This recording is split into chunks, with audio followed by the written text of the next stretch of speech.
ඔයා රිසර්ච් එකක් කරන්න හිතන් ඉන්නවා නම් නැත්නම් ඔයා රිසර්ච් එකක් කරනවා නම් මේ vlog එක ඔයාටම තමයි.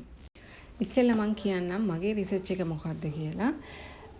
topic එක තමයි moderating role of financial literacy in the relationship between financial technology adoption and MSME performance in Sri Lanka. මං හිතනවා මේක ගොඩක් දිග නැහැ කියලා. මට හිතුණා මම මේ ෆුටේජ් මගේ රිසර්ච් කරන ෆුටේජ් මම රෙකෝඩ් කරලා ඔයත් එක්ක බෙදාගත්තොත් රිසර්ච් එකක් කරන කෙනෙක්ට යම් කිසි තරමකට උදව්වක් වෙයි කියලා. ඉස්සෙල්ලාම ඇත්තටම මම මේක අපි 6 months ගියා මාස 6ක රිසර්ච් එකක් කරේ මගේ මාස්ටර් එකට. රිසර්ච් එකේදී හරිනම් මේක වෙන්න ඕනේ අවුරුද්දක් රිසර්ච් එක but compromise කරන්න වුණා rules හින්දා ගොඩක් rules and regulations තිබ්බා එතනදී. ඉතින් අපිට 6 months within 6 months රිසර්ච් එක කරන්න පුළුවන් අය විතරක් රිසර්ච් එක කරන්න බාරගත්තා. ඉතින් ඒ අතරේ මමත් හිටියා. රිසර්ච් එක ගොඩක් tough ගියා අපිට ගොඩක් thoroughly ඒක ඇතුළට යන්න වුණා. කොහොම නමුත් මට ඕන ප්‍රැක්ටිකලි මම ඉන්වෝල්ව් වෙන විදිය ඔයත් එක්ක බෙදා ගන්න. ඉතින් මෙන්න මෙහෙම තමයි මම පාන්දර නැගිටිනවා හැමදාම පොඩි පැය ගානේ නිදා ගන්න පුළුවන් කොහොමත් එක්කෝ එළි වෙනකන් ඉන්නවා එක්කෝ පාන්දර ඇහැරෙනවා. ඒ වගේම තමයි මට ඕන වුණා මගේ රිසර්ච් එකේ ප්‍රෝග්‍රස් එක. ඒක තමයි මම මේ ට්‍රැක් කරන්න සිස්ටම් එකක් හදාගත්තේ මටම. එතකොට මම දන්නවා මම ඉස්සරහටද යන්නේ පස්සටද යන්නේ එක තැන රැඳිලා ඉන්නවද කියන එක. හැබැයි ඇත්තම කතාව නම් පටන් ගත්තා මම ටික කාලයක් ඇත්තටම කරගෙන ගියා නැත්තේ නැහැ. වර්ක් ලෝඩ් එක වැඩි හින්දා මට මේ ට්‍රැක් කරන එකත් ඇත්තටම මගදී අතරමඟ නතර කරන්න වුණා. තව දවස් කීපයක් හරිනම් හෙට සබ්මිෂන් එක මගේ මම හිතන්නේ මට සබ්මිට් කරගන්න පුළුවන් වෙයි කියලා ඉතින් මම ඒක කරනවා මේක ඉවරයක් නැහැ බඩ වෙලක් වගේ. හායි අද අප්‍රේල් 30 තාම කරනවා මම අද තමයි සබ්මිෂන් එක තියෙන්නේ. Supervisor not responding. කොහොම නමුත් මම හිතුවා මේක හරියට කරලා දෙන්න ඕන කියලා මම මහන්සි වෙනවා. අපි අපේ group එක ඇතුලේ සාකච්ඡාවක් ගියා. ඉතින් ඒක අපි තීරණයකට ආවා අපි මේක හරියට කරලා දෙමු. දන්නේ රිස්ක් එකක් තියෙනවා but මගේ purpose එක තමයි අතන මේක හරියට කරලා දෙන එක. මොකද ඒක otherwise I am wasting my time. ඉතින් අද අප්‍රේල් 30 today submission day I am behind the lines. මෙන්න මේ ඡන්දය හිටපු එකත් මට උදව්වක් වුණා ඇතරම. මෙයත් එක පොඩ්ඩක් ඉඳලා පොඩි බ්‍රේක් එකක් ගත්තම ඒකත් ලොකු උදව්වක් වුණා රිෆ්‍රෙෂ් වෙන්න වැඩ කරගෙන. හායි අද මේ පළවෙනිදා අද එළි වෙනකන් chapter 2 එක information ටික රෙඩි කරගත්තා. chapter 3 එකේ මගේ draft එකත් ගොඩක් දුරට හොඳයි කියලා කිව්වා. ඉතින් මම chapter 3 එක ටක් ගාලා go through කරලා රෙඩි කරගන්න යන්නේ. ඊට පස්සේ මම chapter 4 පටන් ගන්නවා. ඊට පස්සේ ඒක තරලි කරන්න ඕන වෙනවා. හෙට ප්ලෑන් එකක් තියෙනවා. හෙට මට හොස්පිටල් එකේ ඉඳන් තමයි කරන්න තියෙන්නේ. අම්මට එන්ජියෝග්‍රෑම් එක කරන්න තියෙනවා. ඉතින් හෙට දවසේ එහෙම වෙයි. කොහොම නමුත් මම අද පොඩක් දුරට ඉවර කරගන්න try එකක් කරනවා. මේ ඉනිනම් ආසිට හොස්පිටල් එකේ අම්මට heart attack එකක් හැදුනා. ඉස්සෙල්ලා කිව්වා විදියට එන්ජියෝග්‍රෑම් එකට තමයි මේ ආවේ අම්මවත් එක්කගෙන. ඉතින් මෙතනින් එහාට මට අම්මත් එක්ක ඉන්න වුණා ඒ ටෙස්ට් ටික කරගෙන. එදත් එයාලා නිදාගෙන එළි වෙනකම් මම එතන වැඩ කරලා මගේ chapters වල වැඩ තමයි රිසර්ච් එකේ වැඩ තමයි මම කරේ. full knockout වචනේ පරිසමාප්තියෙම කිව්වොත් මේ වෙනකොට නම් ඇත්තටම මට හිතෙනවා රිසර්ච් එක නවත්තන්න ඕනේ කියලා. එච්චර මට ප්‍රෙෂර් එකක් ආවා. මොකද්ද මම කරන්න කියන එක මට හිතා ගන්න බැරි වුණා. ඒ වුණාට මගේ හස්බන්ඩ් මාව එන්කරේජ් කරා නෑවා මේක මේ වෙලාවේ කොහොම හරි කරන්න ඕනේ කියන එක. මමත් ඒ මතේම හිටියා මේක දැන් කරේ නැති වුණොත් මගේ අතින් කෙරෙන එකක් නෑ කියන එක මටත් දැනුණා. මට ගොඩාක් මහන්සියක් දැනුණ අවස්ථාවක් තමයි ජීවිතේ මේක.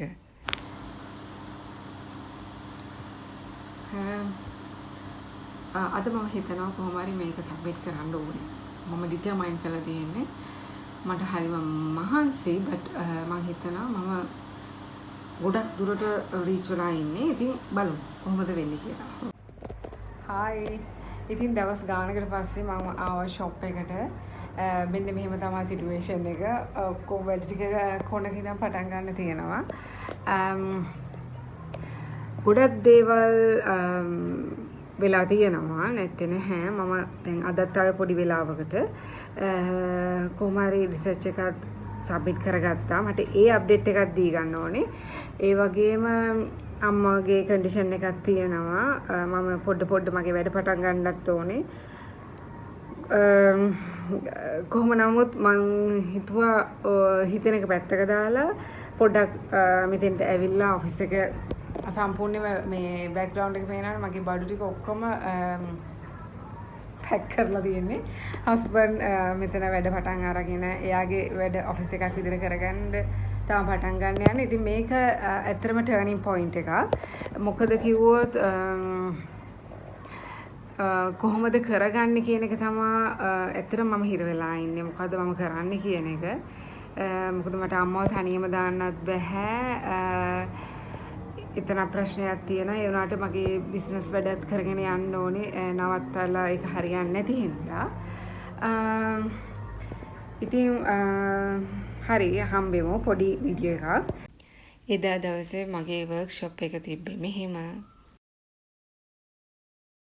Okay, still doing the research. මම කොහොම හරි try කරනවා මේක කරලා ඉවර කරන්න. මට ලොකු comments නැහැ. ඉතින් මං අද හරි හෙට හරි within these 2 days of course I'm going to finish this research. Yeah. ඔන්න මගේ plagiarism check කරන්න යන්නේ. ඒක official check කිරීම මගේ supervisorටත් දාලා මමත් check කරා. එතකොට 13% තමයි plagiarism තියෙන්නේ. Over the moon, so happy.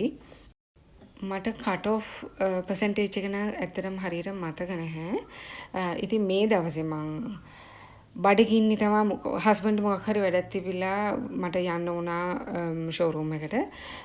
ඉතින් හොඳ වෙලේට ඕපනින් එකක් තිබිලා කෑම ආවා. ඉතින් මට එහෙම ලැබීමකුත් තිබ්බා. මට එදා තවත් හොඳ දවසක් වුණා.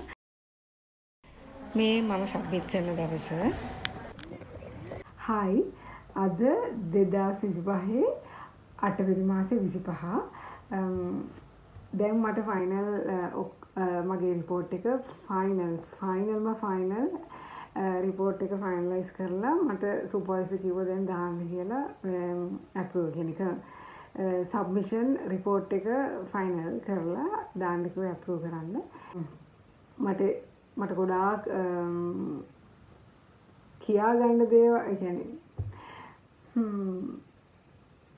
ගොඩාක් දේවල් go through කරා. ඉතින් මට හිතුණා ඒක මේ අප්ඩේට් එකකුත් දෙන්න ඕනේ කියලා. ඒක ෆුටේජ් එකකුත් තියාගන්න ඕනේ කියලා. දැන් මම ඒක කරන්න යන්නේ complete submission report එක. ඒ කියන්නේ submission කියන්නේ after viva එකේ report එක ඔක්කොම final කරලා මට submit කරන්න. කියන්නේ දැන් මම hard cover එක දාලා print කරලා දෙන්න තියෙන්නේ. ඒ ටිකේ අප්ඩේට් උත් මං ගේන්නම්. කොහොම හරි viva එකේ දවස්වල මගේ ෆෝන් එක පොඩි ප්‍රශ්නයක් වෙලා මට ඒ දවස්වල වීඩියෝ කරගන්න බැරි වුණා. ඉතින් ඒ දවස්වල ෆුටේජ් නැහැ. ෆොටෝ එකක් තියෙනවා මගේ සුපර්වයිසර්ත් එක්ක. ඒක පුදුමාකාර හැඟීමක් මට දැනෙන්නේ. ඒක කරන්නම ඕනේ. ඒක නිකන් පවක් ගෙවලා ඉවර වෙනවා වගේ ෆීලිං එකක් මට ඇත්තටම තියෙන්නේ. ඉතින් මම ඉස්සරහට ඔක්කොම ඕවරෝල් ඩිස්කෂන් එකක් ගේන්නම්. දැන් සබ්මිෂන් රිපෝට් එක මම ලෑස්ති කරන්න ඉඳගත්තා. මට පණිවිඩය ආපු ගමන් මං හිටියේ මගේ ෂෝරූම් එකේ. පණිවිඩය ආපු ගමන් පොඩ්ඩක් එතන වැඩ සෙටල් කරලා ටක් ගාලා දුවගෙන මගේ වැඩ ටික ඉවර කරලා hopefully මට අප්‍රූව් කරාන් පස්සේ හෙට හරි අනිද්දා හරි සබ්මිෂන් එක කරගන්න පුළුවන්. ඉතින් බලමු කොහොමද ඒක වෙන්නේ කියලා. දැන් වැඩ පටන් ගන්න. අද අගෝස්තු 26 මම ගියා ෂෝරූම් එකට. ඊට පස්සේ මම කරේ gift එක හොයාගන්න එක. මට ඉතින් හිතෙනවා මේක මේක හොඳයි කියලා මැඩම්ට දෙන්න මේක ශිබෝරි කලෙක්ෂන් එකේ මගේ මට පේනවනේ මට ෂුවර් නැහැ මැඩම් මේක ඇක්සෙප්ට් කරයිද නැද්ද කියන එක ඊළඟට මගේ හෑන්ඩ්මේඩ් බුක් කවර් එක මම හිතනවා මේක තමයි ලස්සනයි කියලා ඔයාලා මම හිතනවා මේක ලස්සනයි කියලා යුනික් and මේකේ මැග්නට් එකකුත් තියෙනවා ඒකෙන් දෙක ප්‍රොෆෙෂනල් කියලා හිතනවා ඊට පස්සේ මම හිතුවා මෙන්න මගේ ෆස්ට් අයිටම් එක මේකප් පවුච් එක මගේ බ්‍රෑන්ඩ් ලෝගෝ එකක් තියෙනවා මම හිතන්නේ අරකෙත් අනිත් එකෙත් බ්‍රෑන්ඩ් ලෝගෝ එක ගහ ගන්න ඕනේ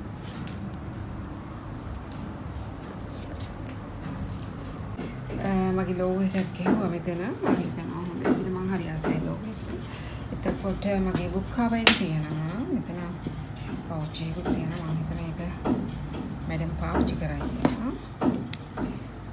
with the magnet ඊට පස්සේ මගේ ඒකේ ලෝගෝ එක හරි කොහොමද ෆික්ස් කරලා තියෙන්නේ මේ ෆස්ට් එක ඉතින් මම හිතුවා මැඩම්ට එක දෙන්න කියලා ඊළඟට මේ ටොප් එක මට ෂුවර් නැහැ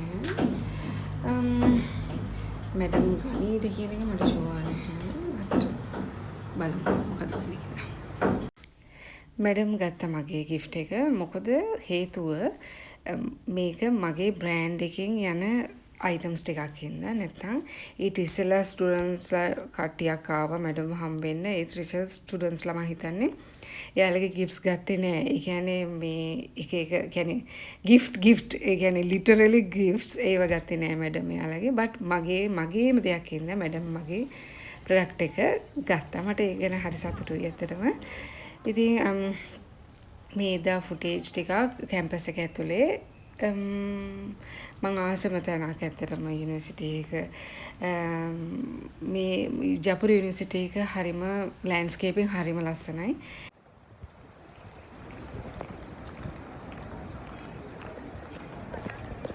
එයාලගේ මම හිතන්නේ ඉවෙන්ට් එකක් තිබ්බා මෙතන වීක් ඩේ එක මම ගියේ මේක සබ්මිට් කරන්න මේක තමයි අපේ ෆැකල්ටි එක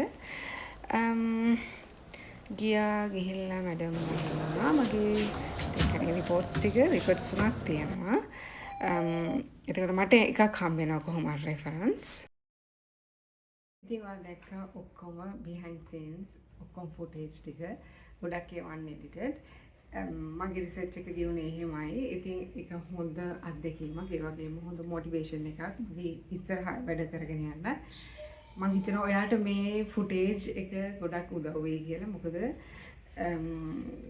රිසර්ච් එකක් කරනවා කියන එක ලේසි දෙයක් නෙවෙයි අනික මම අහලා තිබ්බා ජකුරේ රිසර්ච් එකක් කරන එක මාස්ටර්ස් වලට ගොඩක් අමාරු දෙයක් කියන එක ඒ ප්‍රශ්න එකක් තිබ්බා ඇත්තටම ඉතින් කොහොම හරි හොඳට කරගත්තා මට ඒ ග්‍රේඩ් එකකුත් තියෙනවා ඉතින් මං හිතනවා මම උපරිම මට හොඳ ප්‍රතිඵලයක් ආවා මං කරපු මහන්සිය හැටියට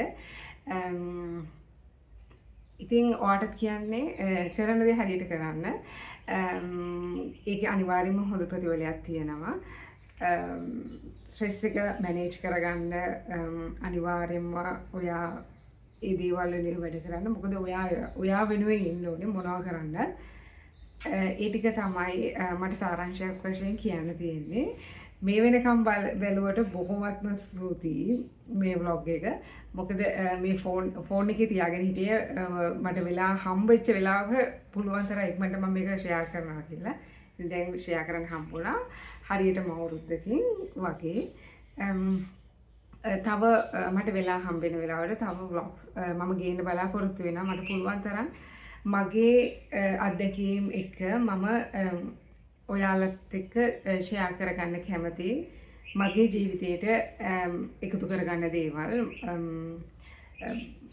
ගැහැණු කෙනෙක් වශයෙන් ඒ වගේම මැරි කරපු කෙනෙක් වශයෙන් අත්දැකීම් එක්කම කොහොමද අධ්‍යාපනය ගෙනියන්නේ කියන එක ඇත්තටම චැලෙන්ජින් ඒකින්ද ඒක තව කතාවක් ඒක තව මාතෘකාවක් ඊළඟට මම ඇත්තටම තියාගෙන ඉන්නවා මගේ වීඩියෝ කියන බ්ලොග් එකක් මගේ නම් අනිවාර්යයෙන්ම මගේ කියන්නේ මාස්ටර් එක කොහොමද ගත වුනේ කියන එක ඇත්තටම එක හොඳ අත්දැකීමක්. ඇත්තටම හොඳ අත්දැකීමක්. අනික ඒක වෙනම එක්ස්පීරියන්ස් එකක්. එහෙම තමයි මට කියන්න තියෙන්නේ. ඉතින් ආයේ vlog එකකින් හම්බෙමු. ඔයාලට මොන හරි කියන්න තියෙනවා නම් අනිවාර්යයෙන්ම කමෙන්ට් කරන්න. මම හිතනවා මේක කියන්නේ මමත් බලනකොට මගේ කියන්නේ behind scenes ඒ වෙච්ච අත්දැකීම් එක මටම hina යනවා. ඒ අදිවර කරනවා කියලා ඉවරයක් නැහැ. ඇත්තට මේ ඉතින් ඒ වගේ තමයි වුනේ. අර ඒ කියන විදිහට වෙන්නේ නැති වුණාම කොහොමද ස්ට්‍රෙස් මැනේජ් කරගන්නේ? මම ඔයාලත් එක්ක ෂෙයා කරගත්තා. ගිහිල්ලා එන්න. Thank you. Bye.